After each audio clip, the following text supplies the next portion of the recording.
Hello, and welcome to Western Civ, episode 317, Henry IV. Henry of Navarre, pursuant to all the normal rights of succession, and via the express final wishes of the dead Henri III, was now Henry IV, the first Bourbon king of France. He was 34 years of age, and a widely respected military figure. He was also, as we know, Protestant. France remained a predominantly, though not exclusively, Catholic nation. In Paris, in particular, the notion that a Protestant might assume the throne of France was an anathema. But Henry's views on religion were much more nuanced. Henry, as you might recall, has already converted at least 3 times, albeit at least once on pain of death. By no means was Henry a religious zealot.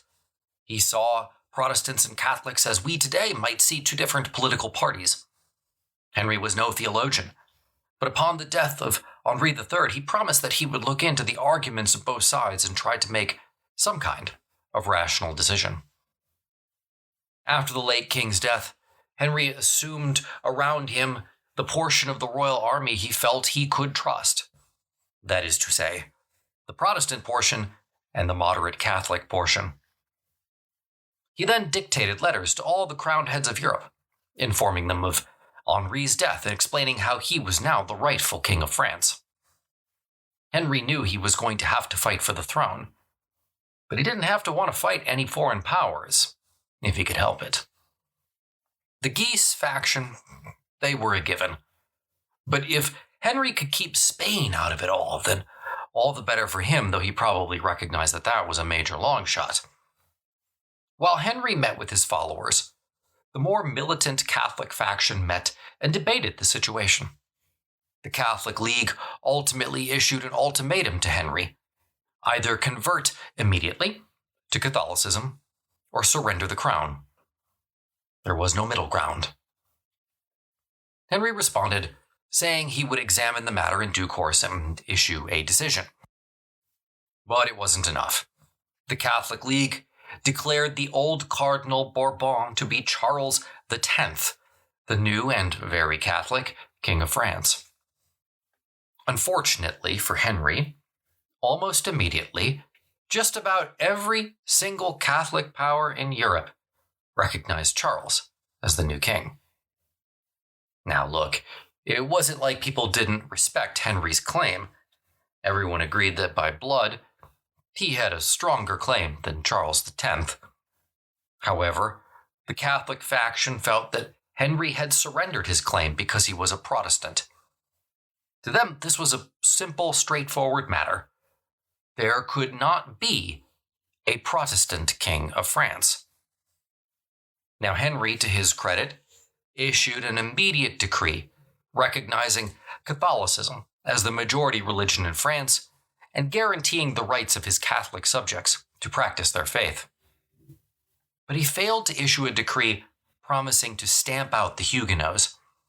As a result, most Catholics remained unsatisfied. Worse still for Henry was the military situation.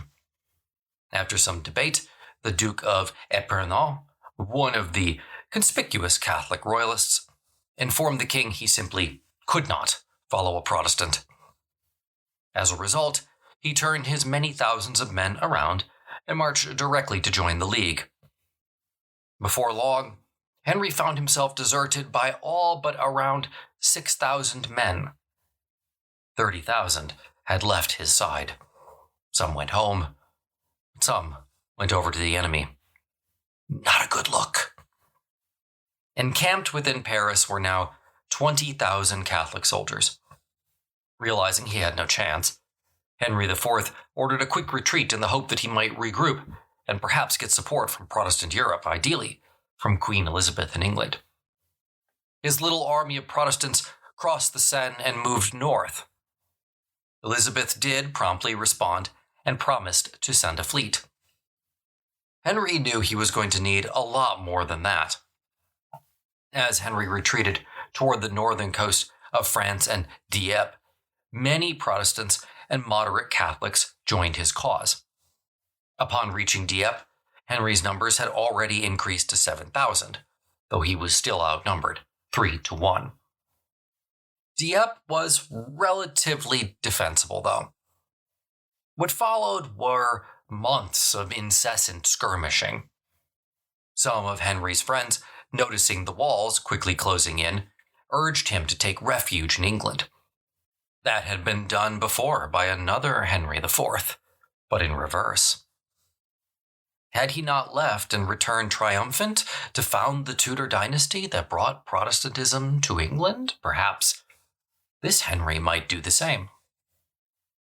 But Henry of Navarre refused to leave his kingdom. It was, after all, his kingdom, and England did prove to be his refuge, just in a slightly different way. After a few months holding out, an English fleet arrived bearing men and munitions. Elizabeth had decided to intervene. Nearly 6,000 men, Scottish and English, disembarked. The Catholic forces surrounding Dieppe now faced around 13,000 total men. They decided promptly they could not win and retreated back to Paris. So far, Henry had managed to weather the storm. But he would need to do more than that if he was actually going to win the throne. France was woefully divided. Every town and city had its royalist faction and its Catholic faction. Now, once again, the only real loser here proved to be the peasants. Their fields were destroyed, their towns and cities bombarded. Famine and pestilence ruled the land more than Henry or the cardinal. It had not been a great couple of decades for France. Desperate times called for desperate measures, and the League adopted them all. The Catholic faction even went so far as to forge letters allegedly written by Henry, expressing joy at the murder of his predecessor. No one believed them, at least no one who mattered. Elizabeth's money mattered to Henry as much as her direct military support. With her aid, Henry could now pay his troops. His ranks quickly swelled to 23,000, and he now commanded 14 pieces of heavy artillery. As a result, he marched on Paris and laid siege to the capital. But Henry was not the only one to have been reinforced by a foreign power. The League had been joined by both Spanish and Italian troops. Henry had no choice but to raise his siege before it had even begun, and moved rapidly to Estampes, about 40 miles south. He took the town without difficulty. Estampes was an unfortunate example, by the way, of these French wars of religion, as it now changed hands for the third time. Meanwhile, in Paris, the mood was changing. Parisians had gotten tired of the League. Sure, they were all Catholic, but they were Parisians too, and they just wanted some peace. Many people in Paris started to wonder whether it might be better to reconcile themselves to Henry for the sake of just getting back to their lives. In response, the League doubled down on repression, though in the end, it would prove the League's undoing. To the south, Henry kept moving. He swept down on Tours, 120 miles south of Paris, capturing every town on the way. Though the Catholic League had more men, it was increasingly divided. Henry provided a locus around which his royalist partisans could rally. The League had the church, but not necessarily one figure, since the League, by very definition, was a cooperative of powerful and often very jealous nobles. Moreover, the more moderate nobility were, by now, by and large, moving in Henry's direction. No one was moving in the opposite direction. The French might passionately love the Catholic faith, but they were also rigorously attached to the legality of succession, and Henry was clearly the legal successor to Henri III. When the Pope again excommunicated Henry of Navarre, those moderate Catholics following the king simply issued a written apology for doing so and kept doing what they were doing. Though, I should point out, it was clear to everyone that if Henry simply converted, the war would end instantaneously. Meanwhile, Henry kept taking town after town. By the close of 1589, 3 full additional French provinces were under his control. By and large, these towns ultimately accepted Henry's rule. That being said, Paris remained under the control of the League. All throughout the winter of 1590, the peasants suffered. Henry did his best to keep his cause from committing atrocities, but the League had no such qualms. Protestantism, from their view, was heresy, plain and simple. It had to be stamped out, by any means necessary. Early in March, the League and Royalist armies began taking up positions around Ivry, about 50 miles west of Paris. It seemed likely that the war would now be divided by one decisive battle. Several days of artillery shelling and maneuvering followed. The weather was absolutely miserable. Frozen rain swept the field as early spring thunderstorms pounded each side. Finally, on the morning of March 14th, 1590, both sides were in position. Henry commanded between 10 to 12,000 men. The League had between 16 to 20,000. Henry addressed his troops as follows. Quote, "Your future fame and personal safety depend on your heroism this day. The crown of France awaits the decision of your swords. If we are defeated, hopelessly, for we have no reserves upon which we can fall back. O God, I pray thee, who alone knowest the intentions of men's hearts, to do thy will upon me as thou shalt judge necessary for all of Christendom. And wilt thou preserve me, as long as thou seest to be needful for the happiness and repose of France, and no longer. If thou dost see that I should be one of those kings on whom thou dost lay thy wrath, take my life with my crown, and let my blood be the last poured out in this quarrel. Companions, God is with us. You are to meet his enemies and ours. If in the turmoil you lose sight of your banner, follow my white plume. You will find it on the road to victory and honor." End quote. I wish I had more details for the battle that came afterwards, but I don't. According to all my sources, the fighting was hand-to-hand and absolutely vicious. Henry fought in the dead center of his lines. Finally, the League began to waver and the decisive moment came. One of the League nobles, Marshal Biron, whose troops had been held in reserve, saw this and switched sides. He now joined Henry, and what had been a battle turned into a rout. League troops fled in all directions, mostly cut down by cavalry. The League army fled ultimately in 2 directions, but its commanding general ordered a bridge over a nearby river blown up to secure his own safety. Thereby, he condemned his men to death or capture. The League lost at least half of its men, and even more of its generals, during the Battle of Ivry. The result had, in fact, been decisive. The League now effectively only held the city of Paris. But even that was no longer a tenable position. As a result, the remaining League forces retreated to Flanders in the hope of obtaining additional reinforcement from Spain. The Parisians found themselves torn. Certainly, many still supported the League. Many, however, supported the Royalist cause. Most, frankly, just wanted to end this whole thing and get on with their lives. But Henry did not immediately march on Paris. There are a lot of reasons given for this in the records, but I'm not sure it matters. Had he done so, the war might have ended then and there. After the Battle of Ivry, however, there is one event worth recounting that gives us a hint of how Henry intended to deal with the religion issue in France. 2 Catholic Swiss units were captured during the battle. Henry had them at his mercy. But he let them go. More than that, he paid their wages and sent them back to Switzerland with letters to the canton expressing a desire for friendship. For Henry, politics, domestic and foreign, would always take precedence over religion.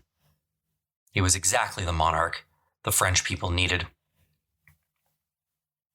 On March the 28th, Henry's army reached Paris.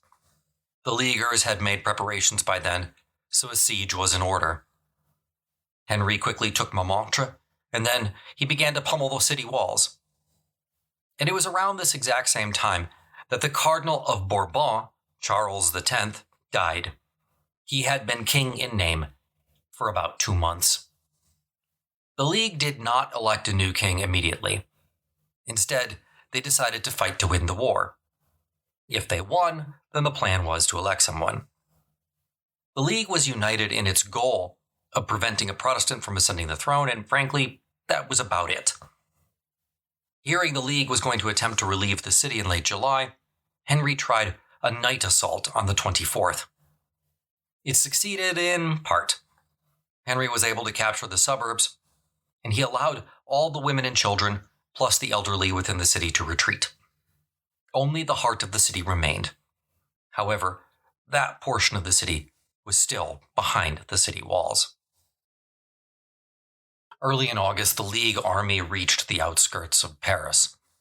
Henry broke off his siege to engage it, hoping once more that he might be able to defeat the League in a decisive battle and force its capitulation. Throughout the month, his forces fought a series of heavy skirmishes with the Spanish, led by the formidable Duke of Parma. Meanwhile, the Parisians still remained trapped within their city for yet another miserable winter.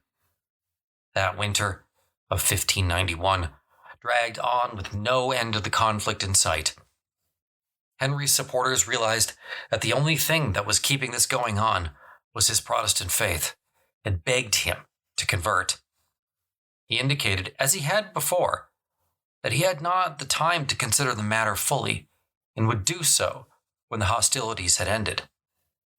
His supporters were disappointed by the response because it didn't cause any rupture in the royalist ranks.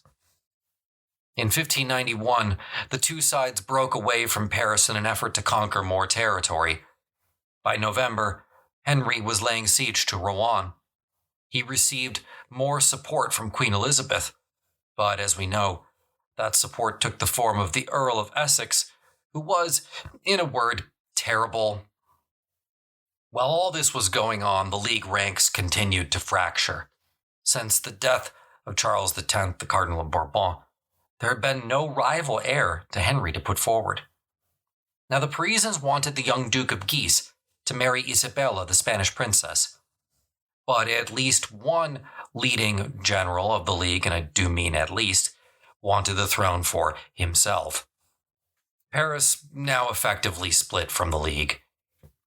And it was around this time that Henry took the momentous step, finally, of sending an emissary to Rome in an effort to treat with the Pope. The purpose of the mission was to determine the terms under which Henry might reconvert and be reconciled to the Catholic faith. Interestingly enough, one of the biggest voices in Henry's camp urging him to convert to Catholicism was the Duke of Sully, who was an ardent Calvinist. On July the 23rd, the king listened to a lengthy theological argument by the Archbishop of Bourges. According to our sources, when the argument was over, Henry professed that he now believed the Catholic faith was the true faith. On the 25th of July, 1593, Henry went to the great church of Saint Denis to formally reconvert. The archbishop met him at the door, and the two had the following highly ritualized exchange. "Who are you?" inquired the bishop. "I am the king," Henry responded. "What do you desire?" "I ask to be received into the bosom of the Catholic, Apostolic, and Roman religion." "Do you desire this sincerely?" inquired the bishop. "I do." And then he knelt and proceeded to utter the following oath. I protest and swear, in the presence of Almighty God, to live and die in the Catholic, Apostolic, and Roman religion, to protect and defend it against all its enemies at the hazard of my blood and life, renouncing all heresies contrary to it. Henry then placed his hand on a signed copy of his oath and swore to uphold the Catholic faith. And hence the king, who had once been Catholic, then Protestant, then Catholic, then Protestant, became Catholic for the final time. It is very difficult to determine from the records how genuine Henry's reconversion was. Certainly he had taken some time about it. Yet, it was also around this time that Henry uttered that famous line so associated with him, quote, "Paris is well worth a mass," end quote. This line clearly suggests Henry's decision was mostly realpolitik. We cannot see into Henry's mind, obviously, so the truth we will likely never know. Regardless, Henry was now the Catholic King of France. The announcement throughout the kingdom that Henry had become a Catholic almost immediately put an end to the Civil War. Incited by royal example, many of the leading Protestant nobles and gentlemen also renounced Protestantism and conformed to the religion of the state. The chiefs of the League, most of whom were just ambitious political partisans and not zealous theologians, and who were clamorous for Catholicism as the only means of obtaining power, at once realized the game was up. For a time, they still assumed a hostile attitude, but at the end, their goal was pretty plain and simple. They wanted the king to purchase their loyalty at the highest price they could get it. Many important cities surrendered to the royal cause under the stipulation that the preaching of the Protestants should be utterly prohibited in all the areas there. Even the Pope, Clement VIII, for a time refused to ratify the act of the Archbishop of Bruges in absolving Henry from the pains and penalties of excommunication. He forbade the envoy of Henry to approach the Vatican. But, in the end, the Pope was anxious to have the crown of France in possession of one whose Catholic zeal could not be questioned. He was much happier with a Catholic on the throne than a potential Protestant, and in the end, knuckled under. The vast majority of the French people were willing to accept Henry as their king at this point. But several Leaguers still hoped to secure the throne for themselves and thus refused to give in. The Pope tried to get Henry, as a condition for readmittance into the church, to agree to mercilessly persecute all Protestants. Henry refused. He might not have been overly religious, but he was honorable. He would not throw those to the wolves who had been so instrumental in supporting his cause. On February the 27th, 1594, Henry was crowned Henry IV in Chartres in a full Catholic ceremony. On March the 21st, Paris was finally betrayed to its king. While several League generals, still supported by Spain, vowed to fight on, the strength of the League was effectively at an end. Smartly, Henry showered his people with clemency. Towns that might have continued to support the League changed sides overnight.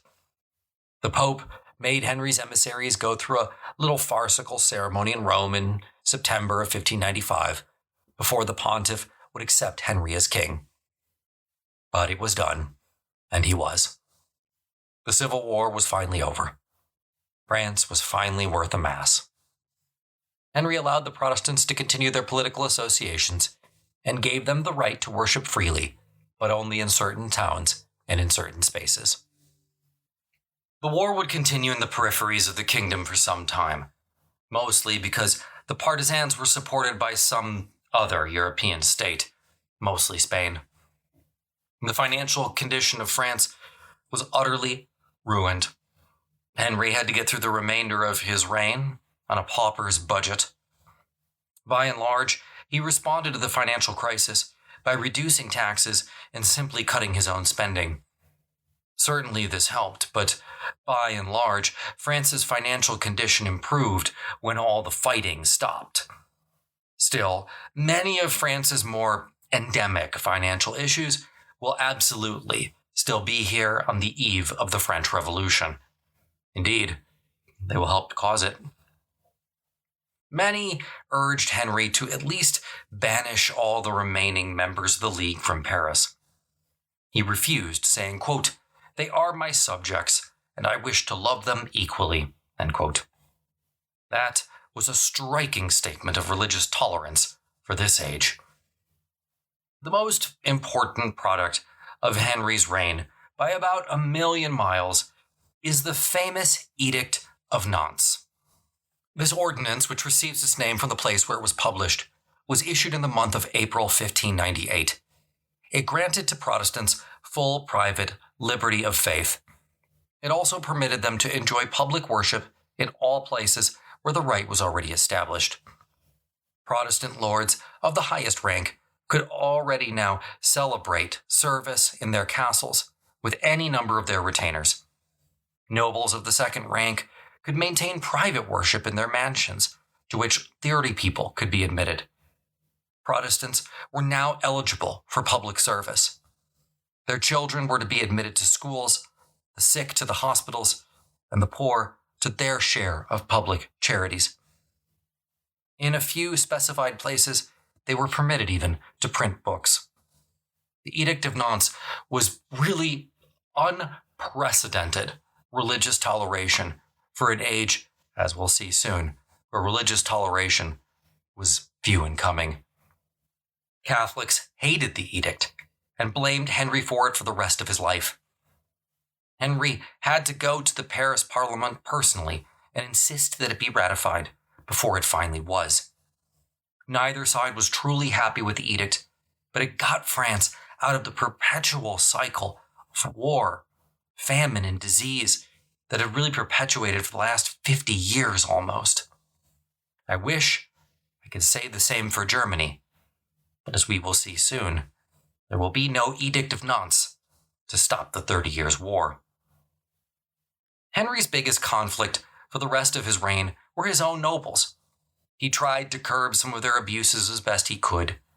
This helped the peasantry, but it did give him some headaches. Henry did not favor the peasant class by any means. He was no closet Democrat. He saw the goal of the ruler as having to be a good shepherd, but from his view, the people were still very much sheep. As you might have expected, Henry met his end at the hand of a religious zealot.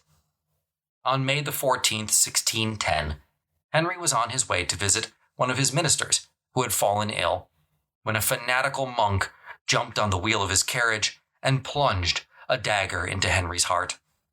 He died almost instantly. Henry IV had declared Paris to be worth a mass. In the end, he died at the hand of someone who vehemently disagreed with him. Louis XIII was 9 years old at the time of his father's death. His wife, Marie de Medici, would serve as regent until he came of age. But not only had Henry stabilized France, but he started the last French dynasty. They would rule France, the Bourbons, until 1799, and yes, I know there is a brief restoration, I'm not counting it. But next week, we head back to England to see how James I of England manages the start of the Stuart line, which will rule England for, less long.